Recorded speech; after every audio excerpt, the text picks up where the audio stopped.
Good morning, good afternoon, good evening, depending on where you are. My name is Karen Wills. I'm the SVP of Marketing here at Strategicon, and I will be your hostess for today's webinar.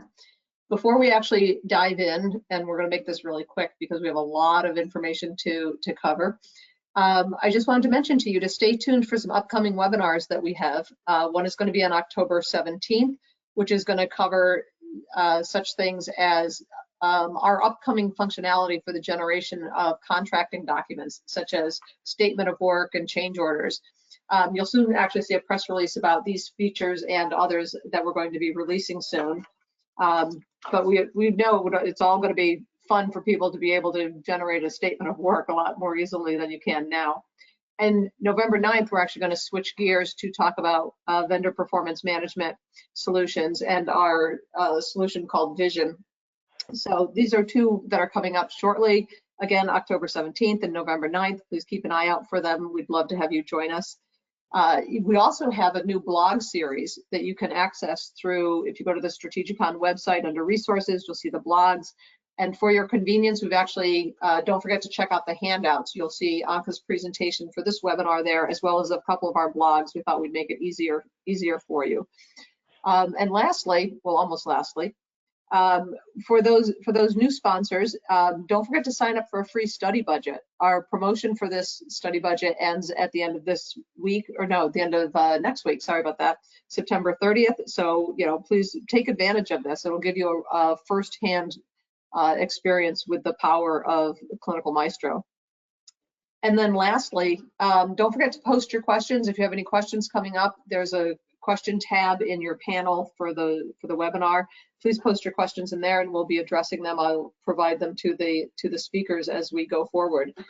And with that, let me give a brief introduction to our speakers. First is Andre Antonescu, who's our head of product here at Strategicon. He's our primary product designer and UX expert with over a decade of experience in the field, with a background in computer science. And clearly you will see from our solution that he's passionate about building products from the ground up, starting with research and strategy and ending with experiences that delight the customers. So we are sure that you're going to be thrilled with what you're going to see today. And then Anka Kopescu, who's our CEO here at Strategicon, a woman that puts her money where her mouth is, and frustrated with the solutions that she saw in clinical business operations, Anka created the Clinical Maestro platform based on more than 15 years of experience in clinical research with both sponsors and service providers. And so with that, again, don't forget to put your questions in the question tab. I will pass it over to Anka to kick off the webinar.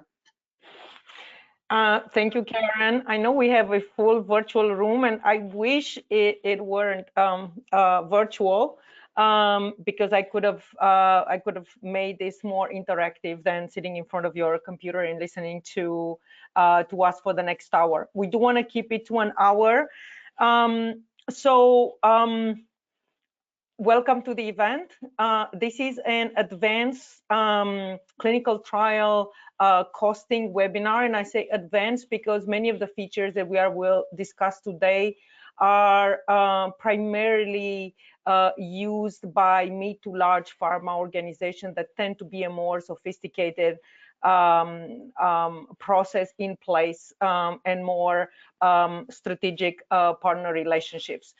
Nevertheless, looking at the registration today, we have a mix of biotechs, mid and large pharma, as well as CROs. So I will go over the main concepts of today's presentation very briefly. So I'll talk about fixed unit cost pricing. I'll talk about implications of primarily CRO reporting to finance, as well as ways to structure milestone payments, particularly on large contracts.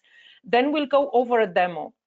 So what you will see today in the demo is how you can use Clinical Maestro to deal with this rather complicated costing models, such as fixed unit cost pricing. So you will see how you can set up a special provider agreement in the system, how you can actually build a budget, how you can estimate future services, using this already agreed fixed unit model. But nevertheless, how you can also run in parallel a market benchmark cost analysis, so you can compare at any point in time whether your fixed cost agreement is higher or lower in the market and whether it makes sense to change it. Then we will talk about financial reporting, which is correlating CRO activities to GL accounts. And then we'll go over our cash flow estimator. We'll put some polls and try to keep you entertained along the way, because unfortunately I can't ask you live questions in this event. I would otherwise. And then we will go through a mini demo on how to use the same concepts in sourcing. So not only in planning and budgeting studies, but also in running sourcing events. So for example, how do you conduct bid due diligence on a fixed unit cost type agreement? We're also going to look on how to generate, for example, payment schedule at the bidding stage, how to negotiate with the CRO at that stage based on your own structure and based on your own GL account structure. And if we have time, we will cover new benchmarks. So very briefly, for those of you who may not be very familiar with the model, fixed unit pricing requires fixing one or more dimensions of a CRO or other clinical service provider activity. There are many ways of fixing. So I'll give you some examples based on the most popular ones. So for example, you can take an activity such as develop a statistical analysis plan and fix the cost of that activity based on the protocol complexity. So you can say the cost of developing an SAP for a mid-complexity protocol is making it up 100,000. You can also fix by geography. This is quite popular for site-related costs. For example, you may agree with your partner CRO or with your partner central lab to fix the cost of, let's say, a monitoring visit by region or by country. So very common, you would find agreements in which you are fixing by region. For example, the cost of an IMV in France will always be 2,800 euros. You can also do it by therapeutic area. Another example is, say, negotiate a CTA for oncology studies that may be different than a CNS study. But again, any activity can be fixed based on your preference and actually based on more than one combination of factors. Phase is another popular one. And a lot of the fixed units may or may not have a fixed resource breakdown.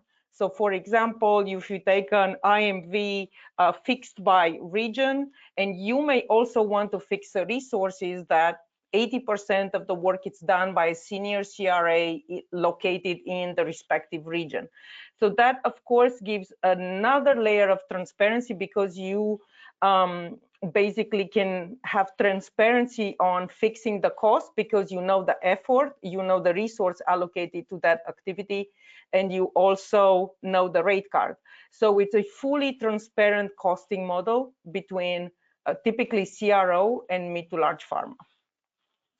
So why are people using fixed unit pricing? First of all, let me be very clear. I have rarely seen a purely fixed unit bid grid, and we've been working with many sponsors of different sizes, and there's always a variable component. Very typical in a CRO fixed agreement would be, for example, project management or meetings, which may not always be fixed, although the unit cost to some extent may be fixed, but purely fixed I've seen in smaller, more predictable services, particularly, say, biostats or regulatory services. Fixed unit pricing was extremely popular in the last 10 years, maybe not so popular in the last 2 years, and we'll talk about why. But the reason people love it is because it gives price certainty. This is what sponsors are seeking. In absence of benchmarking tools, in absence of let's say, having their own historical databases, or even having those but not being as user-friendly or usable as they would like, a fixed cost agreement gives that certainty, because you know the unit cost. So supposedly what's variable are few activities and of course a number of units. It's relatively simple. Most fixed cost agreement that we've seen are a sliver of what a CRO bid grid looks like. So maybe a native CRO bid grid may have 1,000 lines, and all of a sudden the sponsor is looking at 20 or 30 fixed unit activities. Of course, we'll talk about the challenges of mapping and tracking those. But again, it's simple. It's simple for the CRO to follow the agreement to some extent, because they're always bidding the same way, so nothing changes. Very simple for the sponsor to model and source in this manner. And of course, it is consistent, because once you agree to those fixed units, hopefully the element of surprise is minimal, and you can actually not only predict, but also consistently look at bids over time. So you can do your own historical benchmarking. So all of this is beautiful. You'd wonder why isn't everybody using it? So obviously, like anything that it's looks too good, it has also some challenges. And the challenges are mostly around the difficulty to enforce the model. As we were gathering requirements for Clinical Maestro, we conducted lots and lots of interviews with sponsors and CROs that are using this model routinely. And we've heard different challenges, but from the sponsor side, one that comes up recurringly, it's that the model is never quite fixed. So it's fixed on paper, it's fixed on the agreement, but when the bid comes back, it's not so easy to enforce. There's always a surprise element. A line which was supposed to be fixed, in fact, it's variable.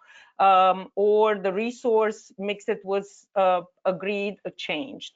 Of course, the CROs are not designed to work in a fixed cost model. They have thousands of activities with discrete resources. They are variable. There are not two projects that are the same, so you can essentially fix the effort or fix the resources. So it's counterintuitive and creates a lot of effort in mapping and reporting. Therefore, the surprise element, it's part of the reason that the CRO needs to make up those fixed units, because their own native costing tool is providing a different output. Post-COVID, we've seen lots of pushback. Not only CROs didn't want to stick with the agreements pre-COVID because of inflation, because of resource scarcity and other reasons, so they don't want to stick with this model.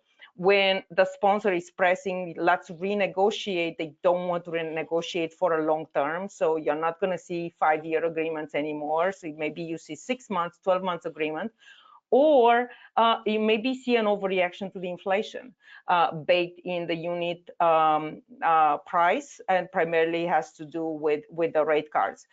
So when you are in that situation in which there is a push for variable, yet sponsors that worked in this model lose the certainty of the variable component, because their historical databases are no longer useful. You need another mechanism, another way to check with the market, and it's really exhausting to renegotiate rates, fixed units, and not only renegotiate them once, but renegotiate them maybe as often as twice a year. So what we will discuss today actually is how to address these challenges using software. And you will see that shortly in the demo. Another concept I want to touch very quickly on is reporting challenges, because the finance reporting challenges are very similar to the challenges I just described in the fixed unit model. So let's just look back on how the process typically works. Finance teams report activity by GL accounts. This is how financial systems work. This is how the FP&A teams are set up to operate. So a typical finance team within a sponsor organization, and we've seen this actually regardless of size, mid to large biotechs, and the small biotechs may even have one GL account. it's between 5 to 10 GL accounts. Let's say buckets such as study startup cost, or project management, or monitoring visits, or whatever bucket finance with and operations decided to aggregate many tasks to, because when the proposal comes back, it obviously does not come back with 5 to 10 GL accounts. So there is a process, an ongoing process of establishing this mapping key, very similar with the fixed cost pricing. And think about there is a double challenge on the mapping. Not only the CRO already mapped into something artificial, such as a sponsored bid grid, but it's also maybe required to map again into something that's also not theirs, which is the own GL structure of the sponsor. So there is a challenge in mapping these hundreds of activities by the CRO or by the internal team to this handful of GL accounts. And even if you do this beautifully, the proposals are never exactly the same. So this tracking and remapping occurs multiple times, occurs at the contracting time, occurs with each change order, occurs during monthly activity reporting, and it may pose quite a challenge during invoicing. So what is very important, just like with the fixed unit pricing, it's simplifying. And those of you who've seen me on the stage or talking about the subjects, you know that I'm a big advocate of simplification. This industry, our industry, has gone a long way and very far away in complicating things in a highly unstandardized fashion. And the way I personally see that simplification, it's obviously through software, because now the software can bring together different ecosystem, different points of view, and close that gap, for example, between outsourcing and finance reporting needs. And I will finalize my presentation with a little overview on milestone payments. I think you all are familiar with this, but really the objective of any kind of payment structure, be it paying for technology services, for central labs, for CRO services, is to be more or less cash neutral. So particularly in large contracts where the sponsors and CRO align on payments, you want to make sure that the partner is paid on time. And the payments follow more or less the work completed. As you know, most transactional contracts are structured as pay-as-you-go, like a percentage upfront and monthly invoicing. But most strategic contracts, particularly those we are talking about today, the fixed unit contracts, are more milestone-based. So again, another layer of complexity that we are introducing in structuring the milestones correctly, estimating the time of completion of those milestones, and again, rolling unique activities from the CRO bid grid to those milestones. An example of a payment is, let's say, 10% upon FPI achieved. So milestone is FPI achieved. Clearly, you pay 10% of the total contract value at that point in time. But how do you define FPI achieved from an activity perspective? You may know when it happens. You surely know that the first patient was enrolled, but which activities led to that? You must have activated your sites. You must have trained your people. You must have submitted CTAs. So there are so many activities that roll to that milestone, and I'm yet to see two sponsors rolling them in the same manner. So again, quite a challenge to overcome. Very similar to fixed costs, you have to look at hundreds of activities that may lead to FPI achieved and roll them to 5 to 10 milestones for the payment. What we have done working on requirements is two things. First, creating a cash flow estimator, very important, of tracking activities completed versus cash paid, but also creating a mechanism around the art of estimating the timing of completion, which at the end of the day, if you roll 10 activities or 100 activities to FPI achieved, the beginning activity, it's the first, and the last activity is the date of the FPI. So making sure that you can estimate the time of the completion of each milestone, that you can actively apply it during reporting, but also that you can leverage it during bid due diligence, which is especially important for biotechs who need to know how much cash I'm going to spend until I reach milestone X, whatever that X milestone may be important for finding for the board and for other reasons. Lots of challenges. Again, when we were interviewing for requirements, one of the recurring challenges was from a CRO perspective. Sponsors have not really mapped this correctly because maybe 100 activities roll up to FPI achieved, and I've done 99 of them, and one is missing. And maybe that one missing, it's not necessarily critical because I did achieve the FPI, and that may be causing reconciliation, invoicing challenges. Again, having transparency between the two parties in how the milestones are defined, what is the estimated time of completion, and what activities exactly roll to a milestones are absolutely essential to relationship success.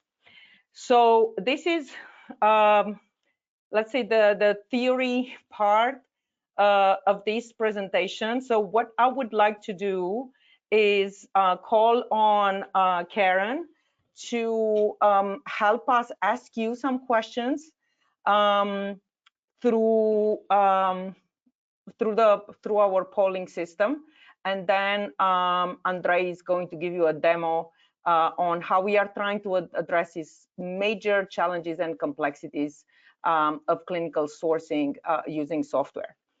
Karen, are you there? I am here, and the poll is active and people are voting. So our first poll is, what is your primary outsourcing model with your CROs? And they get to select fixed unit pricing, variable unit pricing, or hybrid, fixed and variable pricing. And everybody's jumping in. I'll give them a little bit more time, but they all seem to be pretty active. For those of you that haven't voted, please jump in and vote. We'll give you a little bit more time to pick one, and then we'll display what the results are. So. And Karen, can you stop? It looks like I'm still sharing my screen. Am I? I'm not sure I have the power, your magic powers to shut down screen share. Oh, okay, here you go. Oops, actually, I think I'm sharing. I don't think we want to do that. I don't know if you want to show my screen. Let me just see. I think that's good. It says I'm seeing the poll right now. Oh, okay. All right, good. Thank you. It's hard. I can't see what's going on, so. All right, so now we're going to last chance, going once, going twice. All right, I'm going to close the poll, and then we'll show you the results here, Anka. Okay. Close, and here, can you see the results? Okay. Yes, I can. So good. So we have a mixed audience, but still 60% use a hybrid model. So that's excellent. So hopefully the presentation appealed to you, or you recognized some of the challenges you are encountering on using this model. So let's do the second poll. Okay. Let me hide this one. And we'll go to the second poll, which so for those of you that had fixed unit pricing, how have you seen that change since COVID? Have you, or I guess even if you haven't, if you have stopped using fixed unit, did you just abandon the model? Have you increased the use of it? Did you switch to a hybrid model, or you just didn't have any change in what you did? So we'll give them a little bit more time. Thank you guys, everybody, for participating. We have about a third of the people have voted. So those of you that haven't voted, just please feel free to jump in and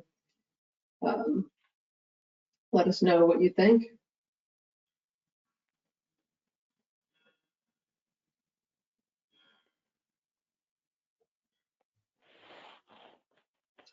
So we're getting there. So those of you that haven't voted, if you could just, stick in your vote so we can get an accurate assessment of what's going on here. We'll close it. I'll close it down in like 5 seconds. So please jump in. We'll do 5, 4, 3, 2, 1. All right, here we go. We're going to close the poll. So we have to, and they will share the results here with you. Okay. No change. I'm actually very surprised by this answer, because when we were interviewing during the requirements process and during the implementation of Clinical Maestro, most, I would say all actually, companies that we spoke to saw the fixed unit price increase. So if you manage to maintain the pre-COVID pricing, that's fantastic. We ran a webinar. When was it, Karen? About 3 weeks ago. And one of the questions we asked is, have you seen your CRO price increase and by how much? And that average was 20%. So if you manage to freeze and not go through the 20% increase, that's congratulations to you. So that's very good. And good to see that the model is still there and alive. It's just in need of some technology power to make it easier to use. So talking about technology, Andre, let's go to you now. As I explained in the model, in the agenda, we'll show you how to set up a fixed price agreement within Maestro, how to build a budget using it, how to still benchmark to market, how to set up your milestones and generate a cash flow estimator, and also an estimator of your activities aggregation by GL accounts. So that's the first part of the demo. Karen, can you give me the share? I'm appearing, by the way, twice in the listing. I'm not sure why, but if you already gave me, I think you could try and give me again on the other one. Okay, perfect. Now I got it. And I'm going to pop this up right now. Perfect. Let me resize it a bit. Okay, so we'll first talk about how we can set up these fixed unit agreements for the vendors in your portfolio. So for that, we'll go into Vision, the Vendors tab. This is where you house all of your vendor information, including fixed unit provider agreements. And I have some examples built over for vendor free here. So let's open their profile. And beyond other information around the vendor, we have a section in Maestro which is called Fixed Budget Templates here around in the middle. And if I click on it, we see the budget templates we have in relationship to this vendor. This is important to note that this is per vendor, and you can have multiple such agreements per vendor. So for example, it can be for different services, or you can update it across yearly or every couple of years. You can keep historical agreements here per vendor. And for vendor free, we see we have a site management agreement. And if I open it and expand the activities, we see that this agreement comprises site visits and audits, and more specifically, site quality management, additional visits, IMVs, and closeout visits. So to actually see the values, you can expand up until the actual tasks or activities are shown. And in here, if we focus on the site audits, for example, we see that there are, in this agreement, fixed cost by phase. And they have no resources actually specified. And you can see that the cost for these site audits is fixed at $4,000. Anka presented different other options of setting this up. So it can be by phase, by complexity, by region, and you can also specify a resource breakdown. So if I close the quality management and I focus on the closeout visits, for example, we see that these are fixed by complexity, so it's a different fixed cost, let's say, model, but it's housed within the same agreement in Maestro, so you don't have to set up different agreements for these cases. And here we also have the resources specified. In this case, it's one resource, it's the CRA. You could also have multiple resources, for example, the CRA in different seniority levels. And if I open this up to actually see how it's specified, we basically have subtype here. We have multiple types available for selection. And for each of these resources, we basically get the cost from the rate card. And we specify the effort, in this case, based on the subtype. So we specify the effort per complexity level. So this is a primer on how to set up these fixed cost templates per vendor in Maestro. Before Andre, quick question for you. Is the sponsor setting this up always, or can the partner CRO be invited in the system so they can set it up themselves? Absolutely. So the partner CRO can be invited into the system to set this up themselves. So it doesn't have to be on the sponsor. Okay. So before I jump into actually showing the application of these in portfolio and in benchmarking and sourcing, is there anything else you want to add, Anka? No. Let's let's go through the process. So CRO partner can take whatever agreement you may have in Excel, set it up in here. Of course, it will be approved by you.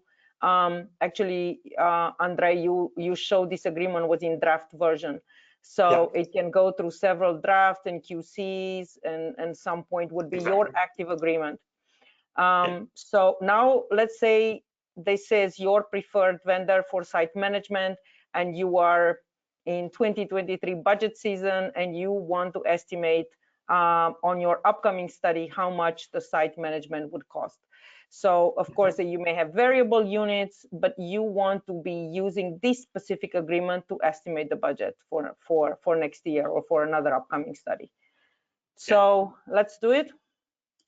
So that is the job of the portfolio module, and let's presume this is a rare disease study, a phase 2A in endocrinology. And here I open this up. We see I have a few scenarios. We'll focus on the first two ones. We see that we have a baseline fixed with the vendor-free agreement. So this has been modeled with the agreement that I just showed you. And then we'll, once I show this, I'll also show the comparison to the market rates. So if I open the scenario, which is modeled with the fixed cost agreement, and go to the services, we see the cost estimation here. But if you check how the services are set up at the study, we see that this site management activities are actually modeled not with Maestro, so with the market rates, but with an agreement from vendor free. So the costs that I'm seeing estimated here, and we can also expand to the detail here to see the whole grid, are actually coming from the respective agreement in that you uploaded for that respective vendor. And so of course, Andre, what did the system do in here? So it's basically taking the fixed cost agreement, and the system is calculating the number of units. Exactly. So from the original, let's say, engine of portfolio, we keep the units and we replace the unit cost with, we don't use the market rates, we use the rates in the agreement that I just showed. Okay.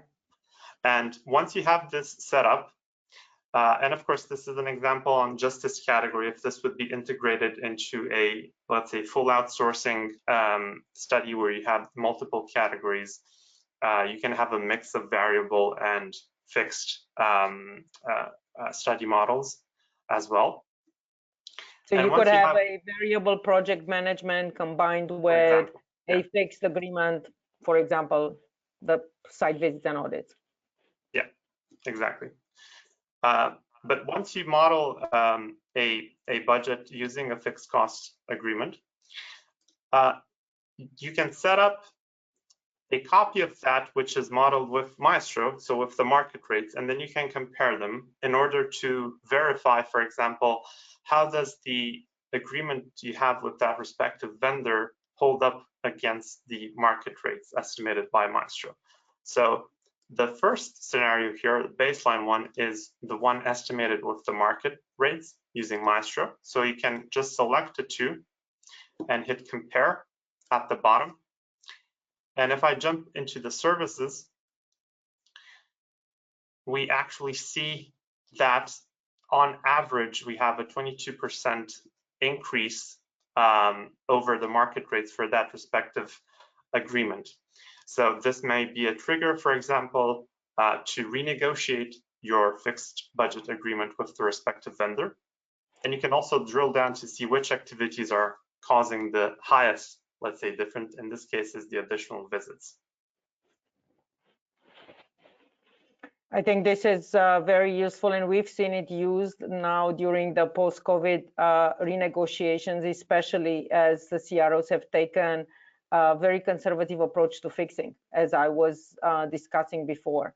Of course, ideally, you should be able to flex. So in the search for the lowest cost, you may be abandoning fixed costs in certain situations. Obviously, this is not a real example, but that's an example that is as a 20% variance. So probably the search for certainty and fixing is actually causing a higher cost, while you may think that it doesn't, because for various reasons the market rates or the effort is lower. So that's trying to address the challenge of using a fixed cost model for its advantages, such as simplicity, predictability, certainty, as you can see in the budgeting process, but also use a hybrid approach in parallel in always checking with a benchmark to keep your partner real. And there may be reasons why long-term, maybe on the next bid, the numbers will be entirely flipped. But having that flexibility at the study level is bringing the best of worlds, which is of bringing certainty, predictability, but also market data.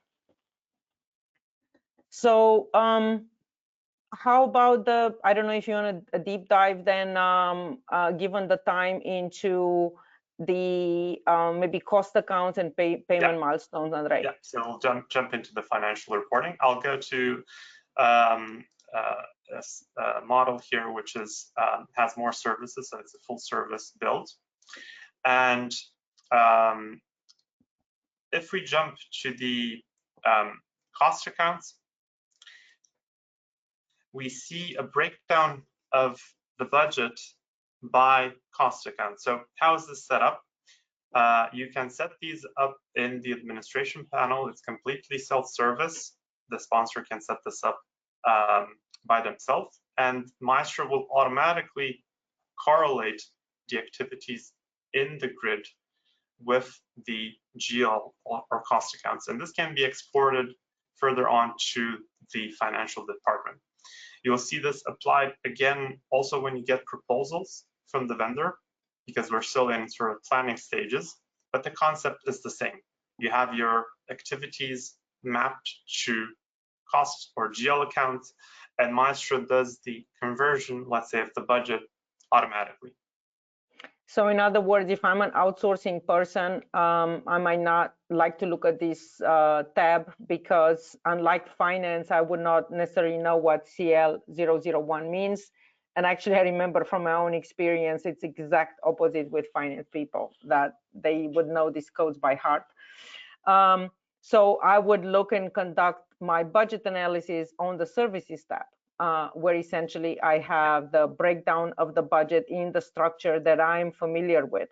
So I know how the 6.5 million break up, but this may be a challenge to finance because my grid, bid grid has a different structure. So we can present to them the structure that they like, and that ultimately they will roll into their own budget. And you can do that through a simple export. You can add descriptions to the CL01, and it's extremely useful, particularly during the budget season, because it brings finance teams and an outsourcing team closer together. Exactly. And moving onwards to the cash flow estimation in portfolio, we have a section called payment milestones. And before we dive into these milestones that I have selected here, I'll just show you the structure of a milestone by creating a new one. So you can give it a name, for example, on study startup or on first subject enrolled. You can preset some categories for filtering and reporting purposes. And more importantly, on Anka's point, you can select the affected cost accounts. So this actually will dictate what activities are impacted or reflected in that payment milestone. And of course, the milestone date, which is milestone driven, which is calculated by the system. So these are not hard-coded dates, these are references from either the proposal from the vendor or from the estimate in Maestro. And you have different options for how you actually calculate the amount. You can put, for example, a fixed amount, say this is 20,000, or you can do a budget percentage, for example, 10%. So with this, and again, this happens in a self-configuration area where you can set these up and update them as needed. You can add them on during planning and also during outsourcing, and they will calculate the milestone date and the total for that milestone based on the budget of the scenario or proposal you're working with. And just to be clear for our audience, we are still in planning and budgeting. So we are not yet in a sourcing event. You will see during a sourcing event, the system will estimate the amounts based on the percentages you set at the agreement level. That typically is a feature that the CROs really love, because otherwise they'll have to do it manually. And unfortunately, due to the manual work and the general state of systems in our industry, it's really error prone. The other nice component in here is that you'll see the payments are made by finance departments. So the structure does not follow the activities in a sourcing department, but follows the GL accounts. Again, this is an attempt to make the reporting easier and establish a common language through clear mapping keys and increasing that transparency between sponsors and vendor. And you'll see that in the second part of the demo around the sourcing event. Andre, you want to do? Yeah, it's a similar idea with the PTCs. And what I'm jumping to is that once you have an estimation for the direct and PTC milestones, you have an estimation for the cash flow of the study, and you can analyze, for example, when you are under or overpaying the vendor by analyzing the data here. And of course, the goal is to be 100% by the end of the study, which we can see here, matching the services and the payments charts. Excellent. So let's pause for a second from the sphere of planning and budgeting. We started with this because, of course, we are in budget season. Clinical outsourcing, clinical operations teams are just going through this exercise right now. Finance needs to roll numbers up for their own reporting. Maybe cash flow not so important for a large cash-rich organization, very important for the biotechs. But also, I recall very well my former CFO in a sponsor company saying, hey, we don't want to be the bank of the CRO. So there are other considerations as well, making sure that we keep things balanced. So Karen, we have one more poll, I believe, or two, I'm not sure, before we go to the sourcing portion of the demo. And I think we will be able to keep it on time. So can you bring up the next poll? Sure, here we go. So it's one of the challenges that you have. And Anka, so while we're letting everybody vote, let me give you this question that came in from our audience. Perhaps can you share more details about your market benchmark? The size of the database, source of data, how it's refreshed, indications, etc. So yes, perhaps we get this question often, and I'm always happy to answer because we do have the larger standardized proposal database in the industry, which is already well past $5 billion. That is composed of blinded, aggregated proposals that have run through our sourcing application called Source. We actually don't use kind of the law of median and averages in order to calculate benchmarks. We look particularly at effort ranges and rate cards, and then we have our own proprietary algorithms or algorithm set, which is very similar to how CROs price in order to determine a benchmark. Consistently, we've been showing that this approach, which is closer aligned to how CROs price, but combined with market rates and market effort, very important market effort. I will because it's not the rate card, it's a number of hours and the mix of resources that actually really drives the price. Is putting us consistently at 95% and above accuracy. Excellent. Thank you for answering that. Give everybody just a few more seconds to get in your vote on your challenges. Just please feel free to get that up and going, and we'll show the results in just a second. So. Very curious because these choices are based on different challenges we have uncovered. I'm curious what the audience is thinking, or if there is consistency actually into the challenges. Well, the interesting thing is I can see the results, and I think you're as they're coming in. So, okay, just last second here. Any last minute votes? Get your vote in. All right, we're going to close the poll now, and I will show the results to Anka and Andre. Yes, very, very, very consistent with our own market data. What do you think, Andre? Yeah. Identifying the variances between agreement and proposals is the universal theme. And believe me, it's not only coming from sponsors, also from CROs. It's because agreements seem to be on a stratosphere, quote unquote. Just beautiful, Excel-based, it's all clear. You spend all the energy negotiating them. And then the proposal comes, and who's going to look for the needle in the haystack to really identify if exactly what's in the agreement, it's what's in the proposal. And that becomes an ongoing challenge. And I don't want to blame the CROs for the surprise element, because again, CROs are not set up to operate in a fixed cost model. They are set up to operate in a variable cost model. So it's a real challenge for them as well. And if you're looking at, if the objective is to lower the cost of sourcing, we could all be helping the CRO by simplifying the way we require data from them. That's ultimately passed back to the sponsor.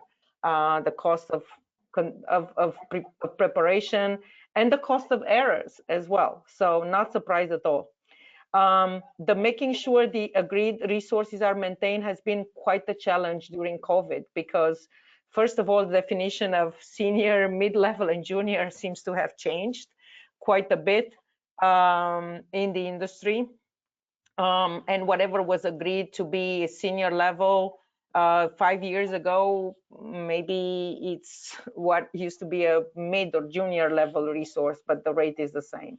So quite challenging from this perspective. So Andre, let's show how we can use these concepts, which we first use in planning and budgeting. So basically, when you are sourcing now in a fixed unit agreement, you already have a baseline. You have the benchmark, which is the agreement.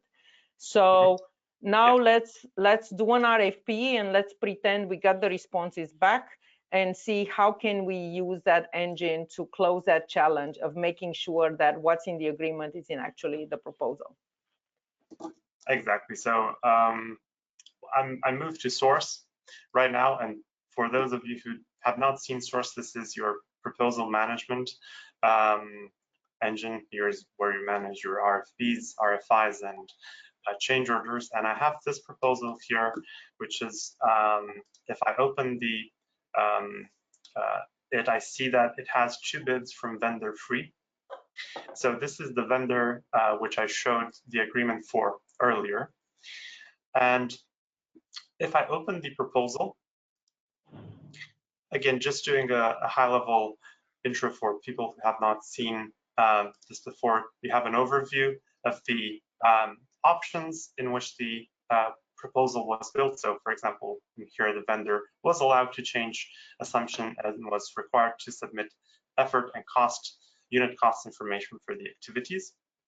You also get a snapshot of your study profile and a description, some synopsis of the protocol. And if I move into the study assumptions, beyond the actual assumptions which are supplied by the CRO, and that of course you can compare with your estimation from portfolio, I'm going to focus on the budget section, because here we see that we have full service model, but it also has some alerts here. So these alerts are given by the system because we have the site management part, which uses the fixed model. The rest are variable. So this is an example of a hybrid approach. But there are some alerts which are triggered on the fixed model. So you can jump into these, into the budget detail or into the budget alerts section. And if I expand the category here, we will see these red indicators, which actually tell you where the agreement is not enforced or where it is not met, rather. So if I hover it, I see that the vendor proposed a different cost per hour for this agreement, which is 10% higher, which of course leads to a larger unit cost. And for the additional visits, they actually proposed higher effort, which has quite a larger increase of 40%. So in these cases, you can, for example, leave a comment for the vendor. Please explain variance to fixed cost model,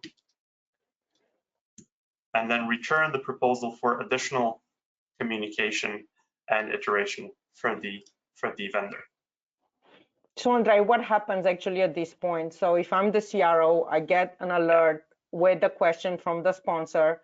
Do I need the sponsor to say rebid, or can I just answer back and say, hey, I made a mistake, sorry, and submit another bid? If you notice the mistake, you can resubmit automatically before the sponsor requests a rebid. Okay.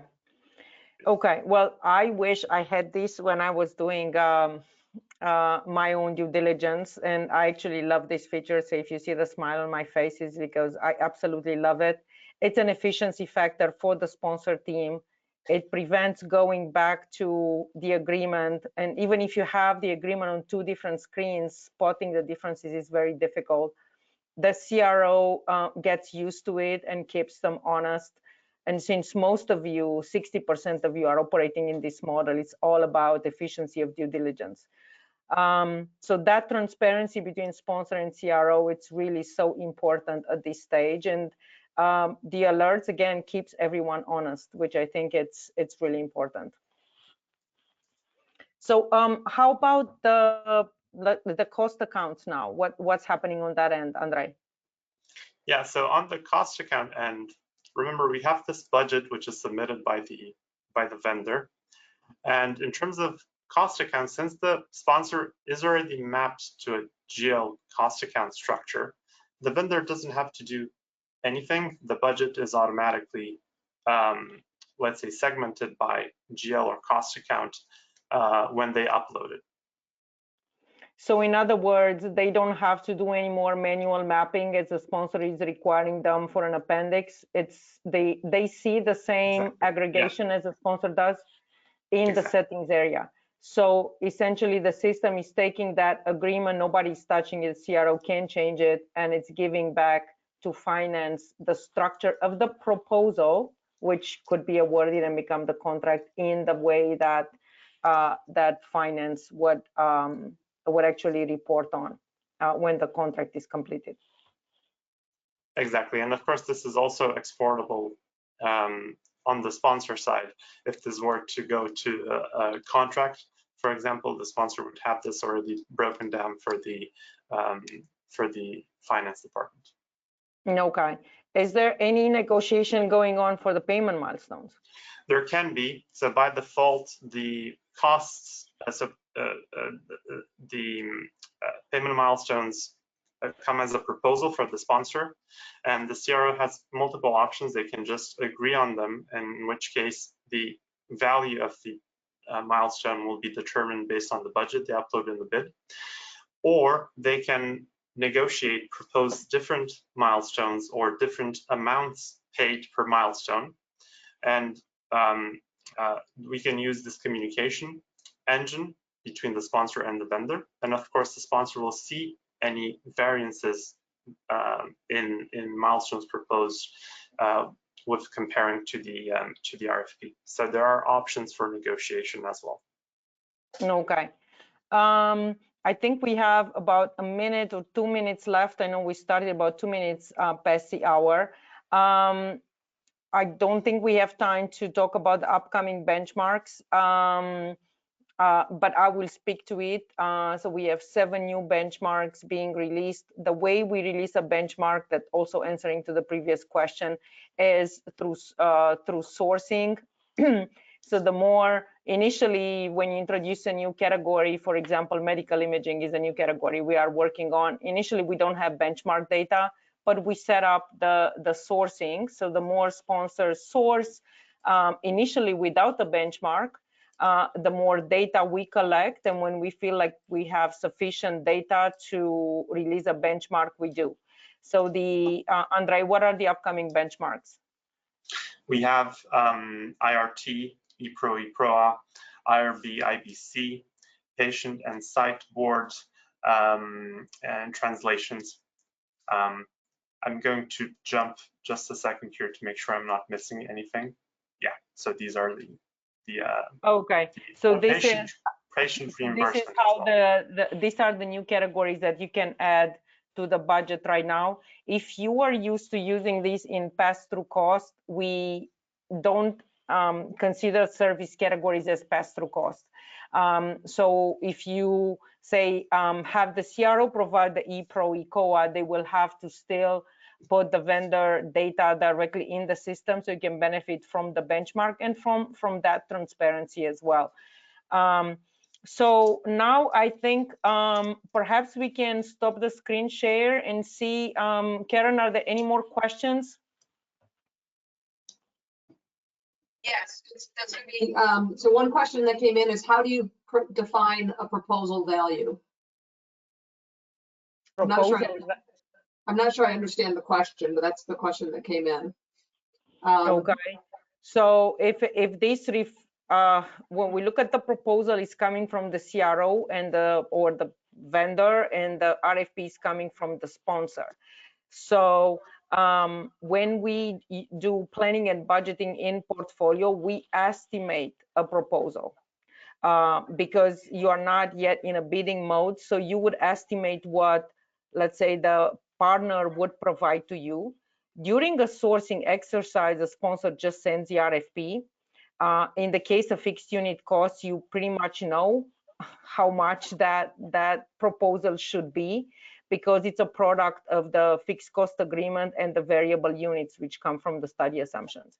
So when the CRO proposes, then you are able to compare that benchmark against a fixed cost or the variable cost, or if it's a whole new category for which we don't have a benchmark, like the medical imaging I was mentioning before, then you can still compare different proposals from different service providers. So hopefully that answers the question. Sure. And then last question, and then we'll let everybody go, or you can, if you need to drop, feel free. What's the CRO's reception of this new functionality? How are they? Do they like it? Do they not like it? Yeah, we spend a lot of time with the CROs. We are not paying customers of Clinical Maestro, but they are main actors in our sourcing application. And we designed Clinical Maestro to be a bridge between the sponsor and CRO. So we never took the absolute sponsor hat or the attitude that the CRO is supposed to do what the sponsor wants. A lot of the challenges on the CRO side come from the fact that the sponsor doesn't know what they want, or they complicate it too much. And that layers of complexity, as I mentioned, is ultimately reflected in the price. So we are trying to bridge a gap. That means both parties have to give a little bit. But some of the functionality that you've seen, for example, the CROs complaining that it's not exactly clear and transparent how milestones are set. Now both parties can see how they are set. That it takes a lot of effort for the CRO to map their own activities, actually double map to the sponsor grid and then to the GL accounts you saw in the system. That is an output. So CRO doesn't have to do anything. We're still in early days. We've released this functionality in about 2 months ago, right, Andre? Yeah, so all of these are new. We do welcome the feedback from the CRO, and we want everyone to have a really good experience in Maestro, because the goal is transparency, stronger relationship. And I'm going to go back to the fact it's simplifying the processes that we invented along the way in a little bit of a chaotic manner. So bringing standardization and simplicity takes more than one party, and definitely the system alone cannot do it. It has to be a reflection of the processes, both on the proposal teams of the CROs and some flexibility and open-mindedness from the sponsor to really change some of the old ways of doing things, because there are benefits for everyone, including lowering the cost and the effort. So very good so far. The sponsors are providing requirements when we build almost every single feature. Excellent. Well, thank you both so much for a great webinar. I hope everybody learned an awful lot. As you all know, you'll actually get a link to this webinar, so you can re-look at some of the pieces that you want to take a closer look at and things. And keep an eye out for our upcoming webinars. On generating statements of work and other contractual documents on when is that, October 17th, and then on vendor performance management and other functionality around that on November 9th. So thank you very much, and have a great rest of your day. Bye. Thank you so much. Bye. Thank you. Bye.